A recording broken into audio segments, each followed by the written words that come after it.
आपने आपने रोशन अजीम साहब की बात की, तो पिछले दिनों उन्होंने पाकिस्तान में कुछ यूट्यूबर ने उन्हें डिफेम करने की कोशिश की थी और ब्लैकमेल करने की कोशिश की थी। तो आप देखेंगे उन्होंने लीगल स्टेप लिया, एक एफआईए में कंप्लेंट फाइल की, आज उन्होंने माफी मांग ली। ठीक है, और वहां जाके लाहौर से चल के हैदराबाद भी गए, लाहौर से चल के हैदराबाद है। तो मुझे मैंने मैंने वो देखा, मैंने कहा कि यार अगर आपने माफी मांगनी थी, अब मुझे ये शायद भाई को कहते हम यहाँ में लाइव बना के आपका कोई माफी मंगवा देते, आप हैदराबाद पहुंच गए। कहते जी एफआईए का रेड हुआ था, तो मुझे वहां पे जाना पड़ा, एफआईए उठाने आ गई थी यहाँ पे। तो आप ये देखें कि वकील जो होता है ना सर, वो हालांकि रोशन अजीम साहब ने इस बारे में शायद भी आपने देखा कभी कोई स्टेटमेंट नहीं दिया, ठीक है। लेकिन वो बस डॉक्यूमेंट सारे उन्होंने मुझे दिखाए थे, 2-3 दफा मुलाकात हुई, कल भी मुलाकात हुई, डॉक्यूमेंट उन्होंने जो होमवर्क कर रहे थे अच्छा कर रहे थे। यानी कि इसको हथकड़ी भी लगती, जेल भी जाता, रगड़े भी खाता, उसके बाद भी आके माफी मांगनी पड़ती। शुक्र है पहले अक्ल आ गई, पहले आके माफी मांग ली, गिरफ्तार होने से अच्छा पहले मांग ली।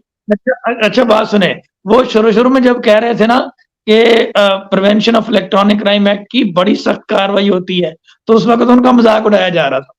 अब मुझे इस बात पे यार जब मैंने वो वीडियो देखी ना, वो मैं क्या खुदा के बंदे, मैंने तो डॉक्टर साहब के लाइव में पहले दिन ही आपको कहा था कि आप जाके माजरत कर लें, आप वहां पे पहुंच गए।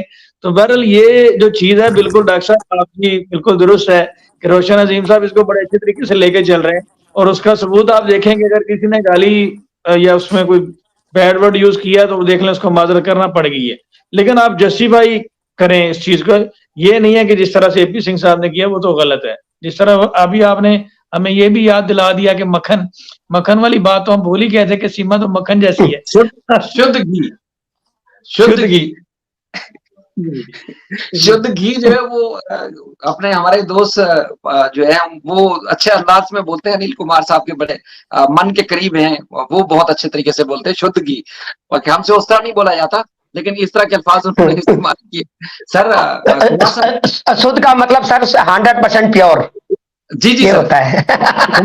सर अभी जो हम बात कर रहे थे, डॉक्टर साहब जैसे फरमा रहे थे, असल में हमारी कमिटमेंट थी आज फैसल भाई के चैनल पे लाइव करना था, लेकिन फैसल भाई थोड़ा बिजी हो गया, रामे साहब के चैनल पे आए, फिर गुफ्तगू लंबी हो गई।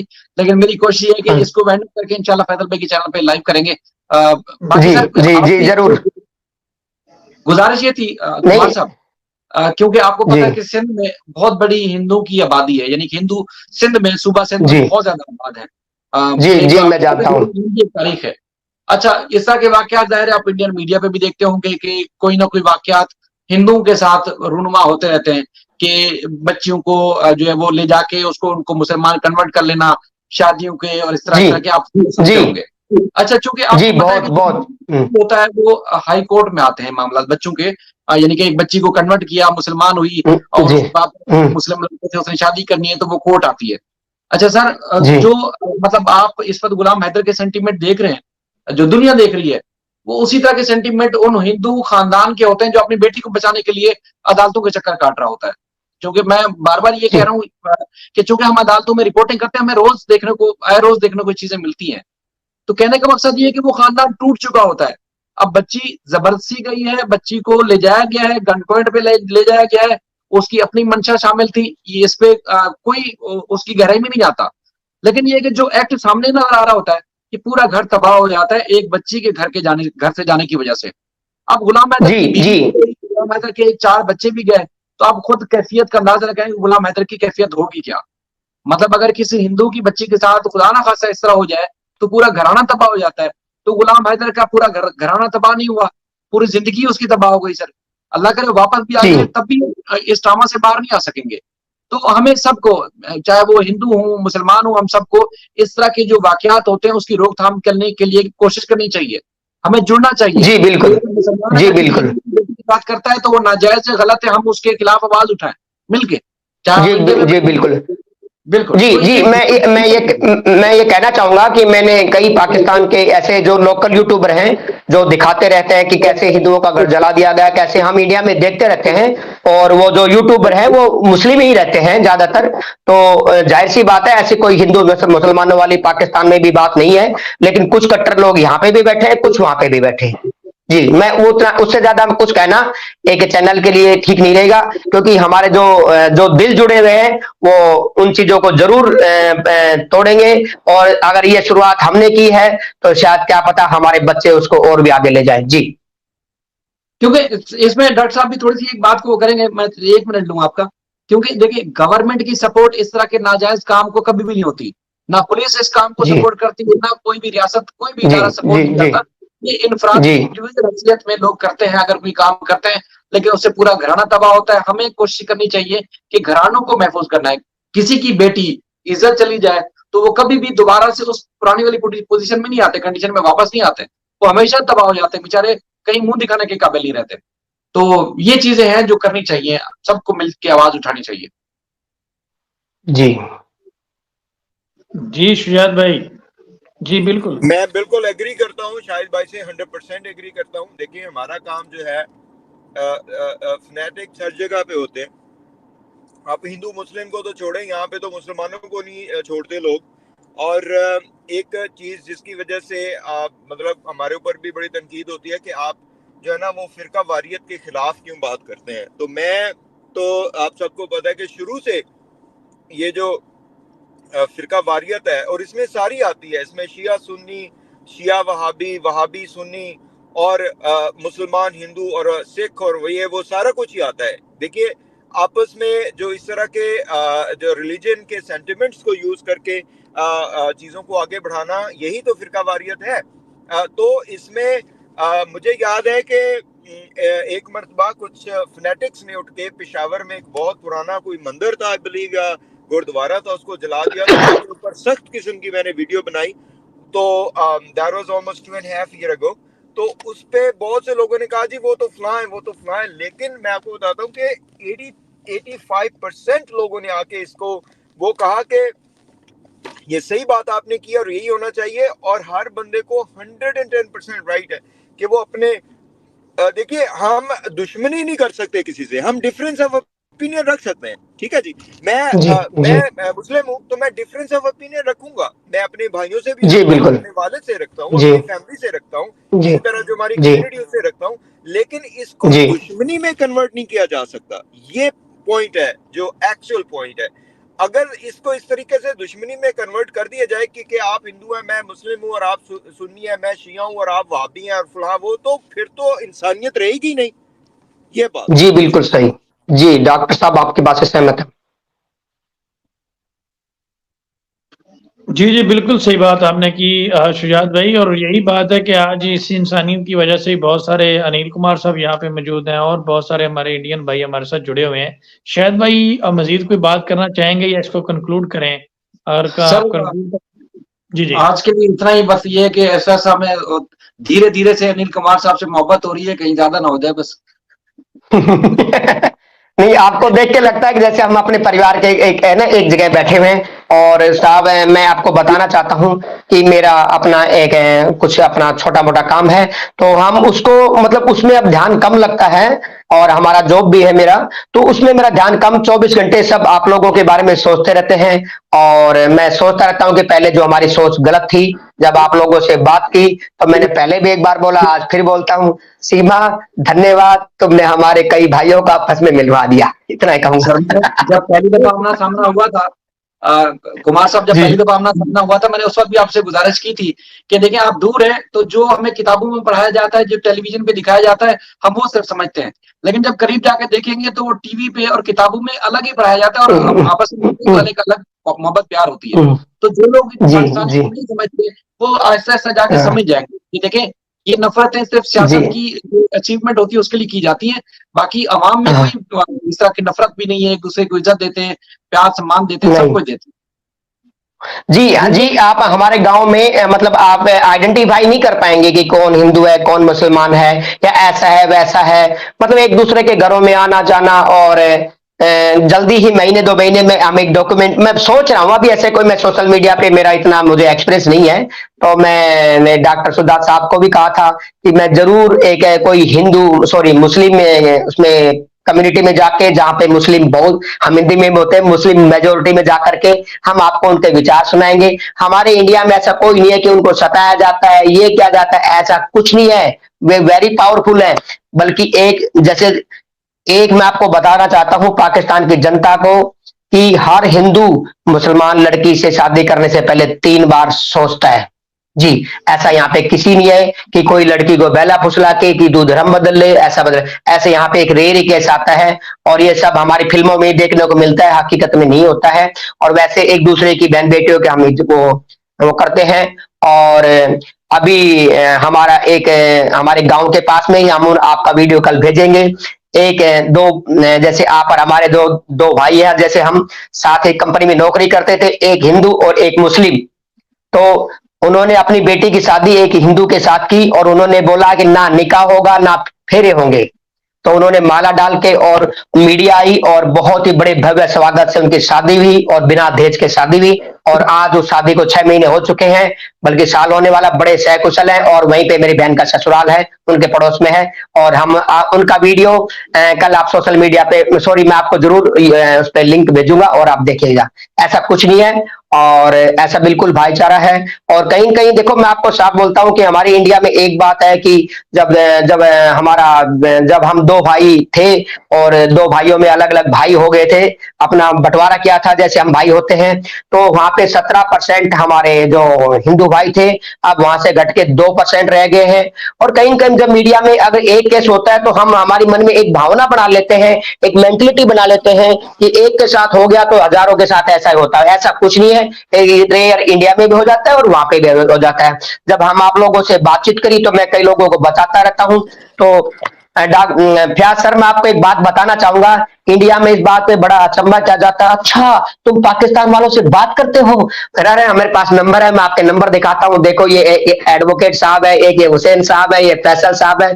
मैं बार बार दिन में एक बार तो कई लोगों को दिखाई चुका होता हूँ। तो हमारे आप मानिए हमारे लिए कि रोमांच से कम नहीं है, ये सच है। कई लोग आपको बताएंगे लेकिन मैं सच्चे दिल से खुले मन से बता रहा हूँ। सुने ये शुक्र है कि उन्होंने ये नहीं कह दिया कि पाकिस्तानियों के सींग होते हैं।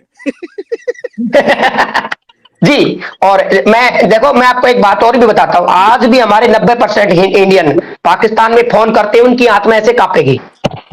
क्योंकि हम इसलिए आपसे खुल्लम खुल्ला बात कर रहे हैं कि हमारा सोशल मीडिया है, हमारा व्हाट्सएप चेक कीजिए, कोई हमारी ऐसी कोई एंटी नेशनल बात नहीं करते हम, ऐसा कुछ नहीं है। तो कोई ऐसे होते हैं, ठीक है, पर तो पहले मैं भी डरता था, तो अब मैं कई लोगों को दिखाता हूं तो अचंभा, अच्छा पाकिस्तान फोन कर रहे हैं, देखो।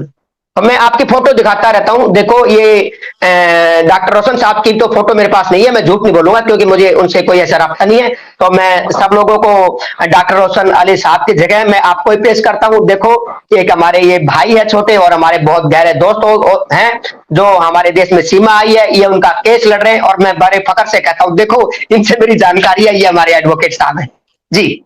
हमारे फैसल भाई इंतहाई आपसे जाती तौर पर माजरत भी, क्योंकि आज हमारा बल्कि वो आपके चैनल पे था करने लगा था कि बेहतर हो गया, रामे साहब ने कर लिया। मुझे बार बार कॉल्स आ रही हैं, एक्चुअली में कल हम लोगों ने एक ट्रिप पर जाना है, फील्ड ट्रिप पे, तो उसकी अरेंजमेंट्स में मैं थोड़ा बिजी हूँ। बेहतर हो गया फयाज साहब ने कर लिया, मुझे बार बार कॉल आ रही है, आप देखिए दैट वाज द केस। अगर आपने करना है तो आप कर लें सर, साहब वाइंड अप करके उधर आ रहे हैं। नहीं सर, वो मैं आपको जो बात बता रहा हूँ आपको, एक्चुअली में मुझे बार बार कॉल आ रही है, कभी वो स्टूडेंट्स की तरफ से, उनके पेरेंट्स की तरफ से, और कभी वो मैनेजमेंट की तरफ से, बिकॉज वो कुछ रिस्पॉन्सिबिलिटीज है। टुमारो हमारा है, मॉर्निंग में ट्रिप जा रहा है, तो उसके हवाले से बसेस वगैरह भी अरेंज करनी है, वो सारा कुछ। तो वो बार बार अच्छा हो गया, मैं बल्कि यही कह रहा था कि आपको ही होस्ट करना पड़ रहा था मेरे वहां पर भी, तो बेहतर सर आज लाइव कर रहे थे आपके चैनल पे, तो आज आपका क्या कहना है? कल कुछ मजीद पेशरफ्त हुई है, कुछ इंटरव्यूज हुए हैं, कुछ लाइव हुए हैं, आपकी जाती राय क्या है उस हवाले से? टू बी ऑनेस्ट, मैंने कल फर्स्ट टाइम मैंने पूरा इंटरव्यू देखा है एपी सिंह का, और उसके बारे में मैंने कुछ राय बनाई है जो कि बिल्कुल भी अच्छी नहीं है। और मैं नहीं समझता कि वो, मतलब पता नहीं, स्टोरी सुनाना, कहानीबाजी करना, उसके पास तो कुछ है ही नहीं। और हमारी कविता जी मैम जो है वो बड़ी कोशिश करती रही, उनसे हाथ जोड़कर भी बात करती रही, ट्राई करती रही, लेकिन देखें मैं समझता हूँ बहुत इस मामले में वो, और उसने किसी की बात सुनी नहीं है, वो अपनी जी। मैं एक बात बोलूंगा जी बीच में जी, एक कम्युनिटी की बात बोलूंगा कि मैं एक मिनट दो मुझे। कि जो हमारे सिंह साहब हैं, मैंने उसको पर्टिकुलर उस आदमी से जोड़ दिया, क्योंकि वो आदमी भी जब उसकी बात आती ना, उसकी कमजोर कड़ी आती सवाल, तो हल्ला मचा, नहीं नहीं नहीं नहीं नहीं नहीं, ऐसे तो ऐसे भी वो बात को हल्ला मचाने लगता है, दूसरे की सुनता ही नहीं है, वो जानबूझ के ऐसे हल्ला गुल्ला में उसकी आवाज दबा देता है। तो मैंने कहीं जब वो कल बोल रहा था तो मैं सुन रहा था कि हमारे पास भी एक ऐसा, हम उससे भिड़ चुके हैं ऐसे आदमी से, वो भी सुनता नहीं है। ऐसा ही है जी, वो भी उसकी तरह से जो काबिल नहीं होता हमेशा यही करता है सर वो। जी, वो ऐसे बात नहीं थी, पुरानी स्टोरीज थी और वही रिपीट था। और लेकिन जो चीज मुझे इसमें अच्छी नहीं लगी कि हम सब एस्टोनिश थे, मेरी बड़ी हैरानगी की कंडीशन थी कि ये देखो जी, देखो था और अननेसेसरी जो है ना वो स्टंट था, वो नहीं। देखो मैं फैसल साहब मैं एक बात आपको कहना चाहूंगा।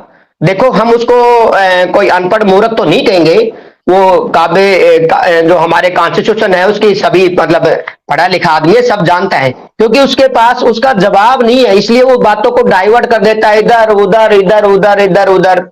मतलब वो उसको पता है भी, देखो सीमा इलीगल तरीके से आई, उसके बच्चों की पढ़ाई नहीं हो रही, उसके मकान बेच के भागी, उसका घर उजड़ा, तो फिर कहीं न कहीं अब वो, क्योंकि कानून में ऐसे बातों में वो फंस जाएगा कि भाई उनका कहीं वो लीगल मतलब कारणों से मजबूत नहीं है। हाँ, कॉमेडी करके वो हल्ला गुल्ला उस लंगूर की तरह जो मर्जी कुछ बोल करके और मूर्ख बना देता है। और मैं आपके चैनल के माध्यम से मैंने कहा है, और हमारी साक्षी बेटी को मैंने समझाया कि आप उसको दोबारा बुलाओ और वहां जाके बोलो कि जी हम आपसे लीगल विषय में, मैंने कहा लीगल भी हटा दो, सामाजिक बात करेंगे, सामाजिक कि एक आदमी का घर बेच के किसी की बीवी भाग जाए तो उस आदमी का क्या रिएक्शन होगा और उसका क्या हाल होगा। मैं हमेशा प्याज रामे साहब को बुरा लगेगा कि हमारे धंधे को टारगेट कर रहा है और हमारी रोजी रोटी को खत्म करने की कोशिश कर, मैं कॉमेडी मजाक कर रहा हूं कि हम कोई एडवोकेट की बुराई नहीं कर रहे, लेकिन कहीं कहीं अगर सामाजिक दृष्टि से देखा जाए प्याज रामे साहब, तो मैं मेरा पर्सनल ओपिनियन है, मैंने आपको खुले माध्यम से बना रहा हूं, मैंने साक्षी जी से बात करी, वो हमारी बेटी है, उन्होंने मेरे को अच्छा आदर सम्मान दिया, उन्होंने मेरी बात का सत्कार किया। मैंने कहा कि आप पर्सनली उनसे जाके मिले एक बार, उसके बाद में इंटरव्यू ले, उसको समझाएं कि भाई देखो, हम एक जो पत्रकार होता है, एंकर होता है, उसका मतलब होता है कि दोनों पक्षों को दिखाना।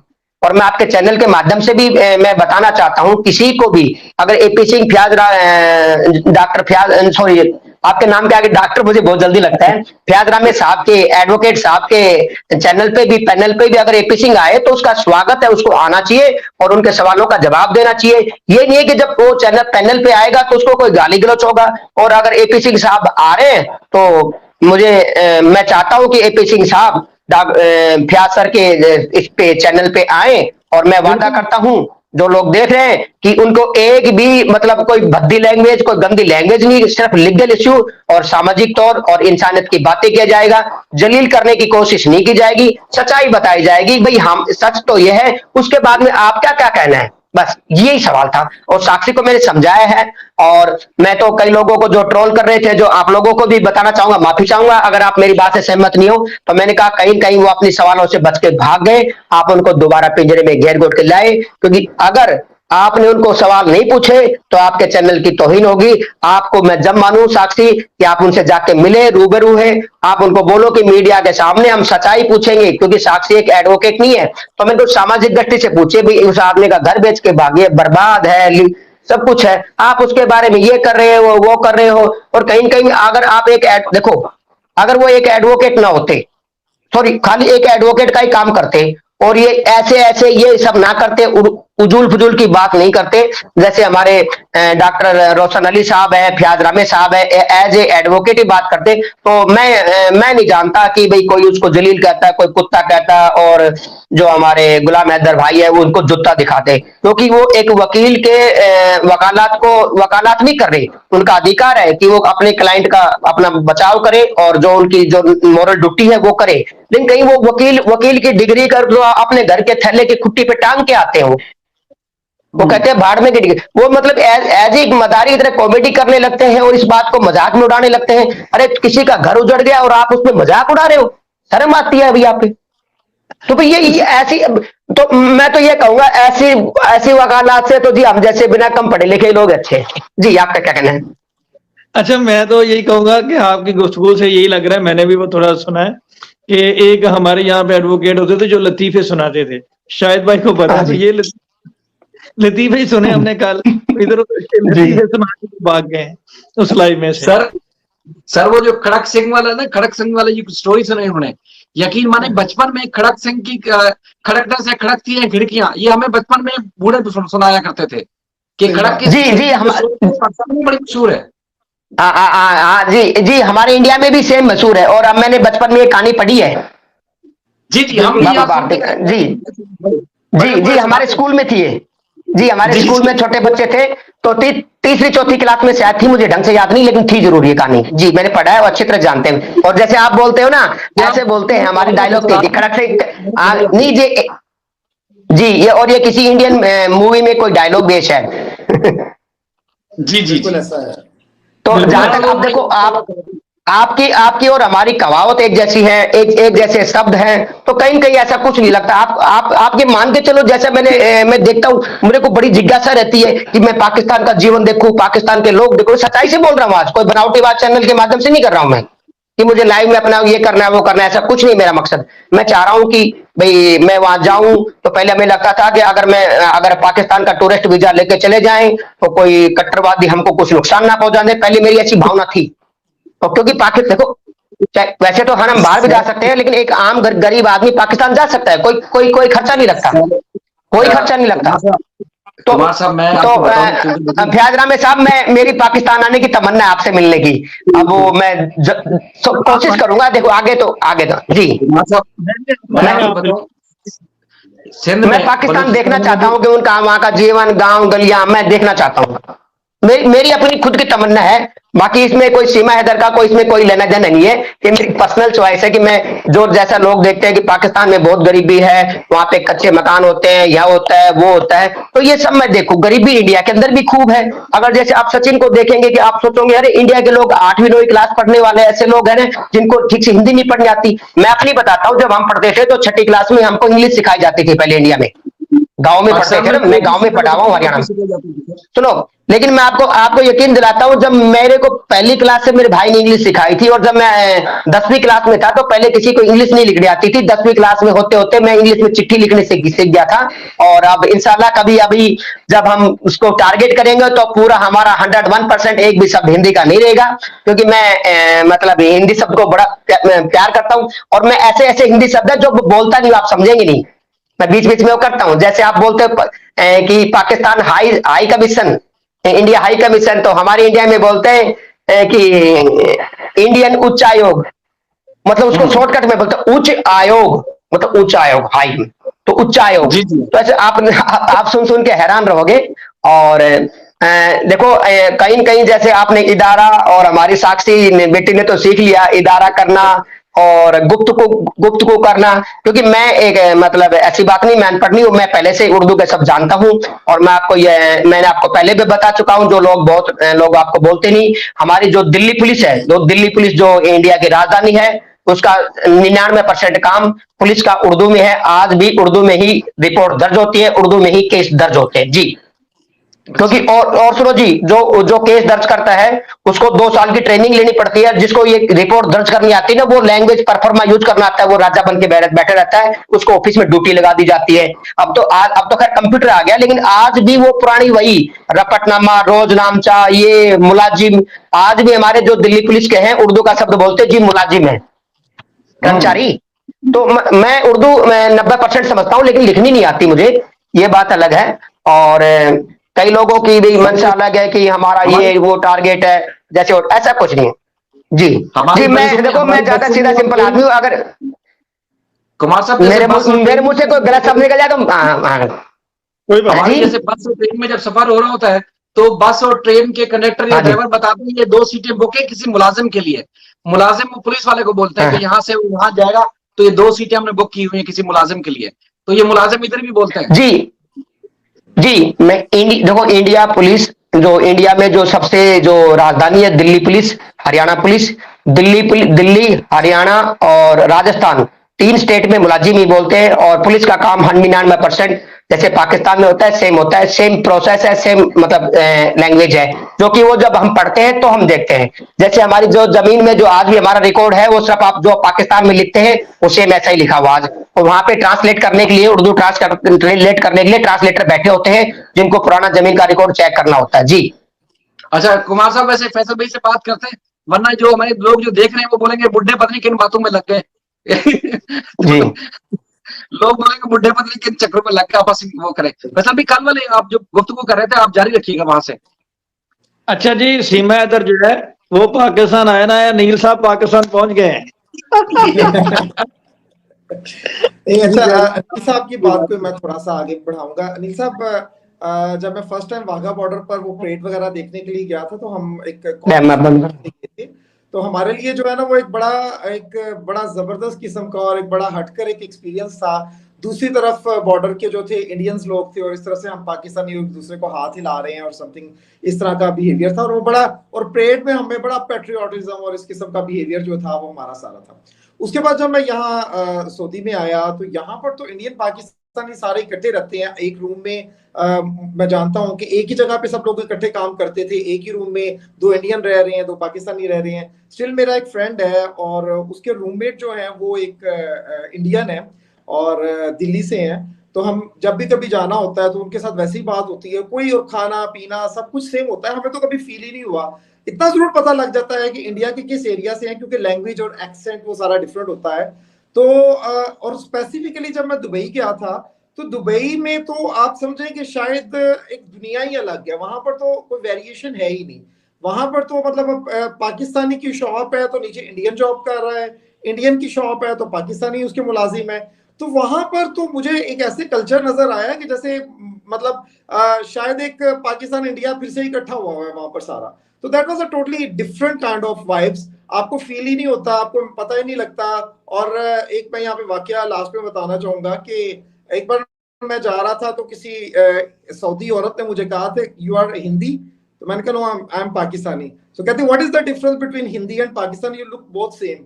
तो हम लोग दिखते भी सेम है, और ये सारा कुछ जो है वो है। जी बिल्कुल, और तकरीबन आप कह लें कि एटमॉस्फेयर भी एक जैसा है दोनों कंट्रीज का, थोड़ा बहुत ही डिफरेंट है अगर देखा जाए भारत और पाकिस्तान का। जी शायद भाई मजीद कोई करने चाहेंगे बाद में, फिर इसका मतलब करें। आज बड़ी अच्छी गुफ्तगू हुई, खासतौर पर कुमार साहब से हमने जो माजी वाली बातें की, बुढ़ापे वाली, बल्कि नौजवानी वाली जो बुढ़ापे में जाके बातें की है, बहुत अच्छा लगा है। और इंशाल्लाह ये सिलसिला जारी रहेगा जो गुफ्तगू का। खासतौर पर मेन मिशन ये है कि गुलाम हैदर के जज्बात को हट नहीं करना, रोशन अजीम साहब को मोटिवेट रखना है, और सीमा हैदर वापस आए, बच्चों के साथ वापस आए। देखिए मोहब्बतें बढ़ेंगी सर, कम नहीं होंगी अगर वो वापस आ जाएगी तो। मेरे ख्याल में अगर ये ज्यादती हुई कि उसके बच्चे कम से कम वापस ना आए, तो फिर यही होगा, एक दूसरे के अंदर जो खलीज पैदा हुई है, नफरत पैदा हुई है, उसमें मजीद इजाफा होगा। तो हम कुमार साहब के तवज्जो से भी, और जो भी हमें इंडियन बहन भाई देखते हैं, उनसे हाथ जोड़कर विनती करते हैं कि आप लोगों ने आवाज उठाते रहना है। आप लोगों ने यही समझना है कि आपकी बहन बेटी है, आपका बच्चा है, वो दरबदर हुआ हुआ है, गुलाम हैदर दरबदर हुआ हुआ है। आपने अपने घर को महफूज करना है, वो समझ के आपने गुलाम हैदर के लिए आवाज उठानी है। जी बिल्कुल, और मैं इसमें ये कहूंगा शायद भाई, मैं आपकी बात से बिल्कुल एग्री करता हूँ, और अनिल साहब की बात से मैं सिर्फ एक बात कहूंगा कि यहाँ पे पाकिस्तान में आप देखें कि करतारपुर राहदारी जो है उसको खोला हुआ है, और यहाँ पे हजारों हिंदुस्तान से, भारत से हमारी जो सिख बरादरी है वो हमारे भाई आते हैं, ननकाना साहब आते हैं, वहाँ पे करतारपुर आते हैं। तो ऐसा कोई मामला नहीं है। आप पाकिस्तान बड़ा सेफ कंट्री है, आप जब भी आना चाहें, ऐसा कोई मामला नहीं है। और पाकिस्तान बड़ा खूबसूरत मुल्क है, ये नहीं कि मैं पाकिस्तान में रह रहा हूँ। आप देखें कि दुनिया का सबसे बड़ा पहाड़ जो है वो पाकिस्तान में, जो सबसे ज्यादा, और दूसरी चोटी जो माउंट एवरेस्ट वो भी। और इसके अलावा आप एक चीज और देखें कि जो हमारे शुमाली इलाका जाता है वो बहुत खूबसूरत है। तो पाकिस्तान में बहुत सारी चीजें जो है वो देखने वाली हैं। आप पाकिस्तान आए, और फिर लाहौर के खाने तो जो है वो उनका भी कोई मुआवजा नहीं है। तो ये है कि पाकिस्तान में बहुत सारी चीजें देखने वाली हैं। और पाकिस्तान में अगर आप देखें, लाहौर के हवाले से मशहूर है कि लाहौर के लोग बड़े, पंजाब के लोग बड़े मेहमान नवाज है। अगर आप सिंध जाएं तो सिंध में ये मालूम होता है कि यार सिंधी बड़े मेहमान नवाज है, सिंध के लोग बड़े मेहमान नवाज है। तो यहाँ पे आप देखें कि शायद भाई एट ए टाइम दूसरे प्रोविंस से, सिंध से बैठे हुए हैं, मैं पंजाब से हूँ, तो आप गैस कर सकते हैं कि सिंध के लोग कैसे हैं, पंजाब के लोग कैसे हैं। तो आप जो है पाकिस्तान में चाहे सिंध आए, चाहे पंजाब आए, चाहे आप दीरबाला जाएँ, कहीं भी जाएँ, तो सारे मुल्क में आपको वेलकम है और ये बड़ा सेफ कंट्री है। ये अच्छा कुमार साहब एक यूट्यूब चैनल है एक देसी ट्रैवलर के नाम से, देसी ट्रैवलर, वो सर्च कीजिएगा, उसमें आपको दिखाएगा वो कि जो इंडिया से माइग्रेट करके पाकिस्तान आए थे, वो लिखता है कि जी पाकिस्तान में छोटा भारत आबाद। अब वो बिल्कुल आपको प्योर जो है वो तमिलनाडु वाले मिलेंगे, जो तमिलनाडु से हिजरत करके कराची आए थे, तो पूरा इलाका ही अलग है। इसी तरह बिहार के मुकम्मल आपको बिहार की आबादी मिलेगी उस चैनल के ऊपर ना, तो आप देखेंगे आपको बड़ा मजा लगेगा, ऐसा लगेगा जैसे आप अपने इंडिया में किसी बिहार में बैठे हुए हैं, तमिलनाडु के इलाके में बैठे हुए हैं, दिल्ली में बैठे हुए हैं, मुंबई में बैठे हुए हैं, यूपी में बैठे हुए हैं, सारी चीजें आपको नजर आएंगी। आप जरा सर्च कीजिएगा, वो उस वीडियो बनाता ही थी चीज ट्रेवलर का, देसी ट्रेवलर के नाम से। जी बिल्कुल, और हम तो ये चाहते हैं शायद भाई कि कोई स्टेबल गवर्नमेंट पाकिस्तान में आए। अनफॉर्चुनेटली पाकिस्तान में थोड़े पॉलिटिकल क्राइसिस चल रहे हैं, अभी जनरल इलेक्शन होंगे तो स्टेबल गवर्नमेंट आए तो इन दोनों ममालिक का ट्रेड जो है वो उसको बहाल होना चाहिए और दोनों ममालिक के जो आपस में रिलेशनशिप है वो ज्यादा बेहतर होने चाहिए। यहाँ की क्रिकेट बहाल होनी चाहिए। हमारी तो यहाँ पे पाकिस्तान में इस चीज को, क्रिकेट को बड़ा एंजॉय किया जाता है। तो ये बहुत सारी चीजें जो है भारत और पाकिस्तान की आप देखें तो ये इन चीजों को बहाल होना चाहिए और इस हवाले से हमारे फॉरेन ऑफिस में और ओवरऑल भी कोशिशें हो रही हैं कि जैसे ही कुछ स्टेबल गवर्नमेंट आए और इस तरह की चीजों को बेहतर किया जाए। तो मेरा ख्याल है इसके साथ ही एंड करते हैं शायद भाई। काफी लंबा लाइव सेशन हो गया। आपका भी बहुत शुक्रिया नील भाई, आपका भी, और फैसल भाई आपका भी। आप फैसल भाई को तो शुक्रिया अदा करने के लिए मैं सोच रहा हूँ मर्चेंट साहब को ही बुला लें। अब मैं कुछ कह नहीं सकता यहाँ लाइव पर। मेरी दरख्वास्त होगी कि वो अपनी जुबान में इनका शुक्रिया अदा करें। चले thank you sir, thank you, बहुत अच्छा रहा सर। इंशाल्लाह कल साथ होंगे सर। अल्लाह हाफिज।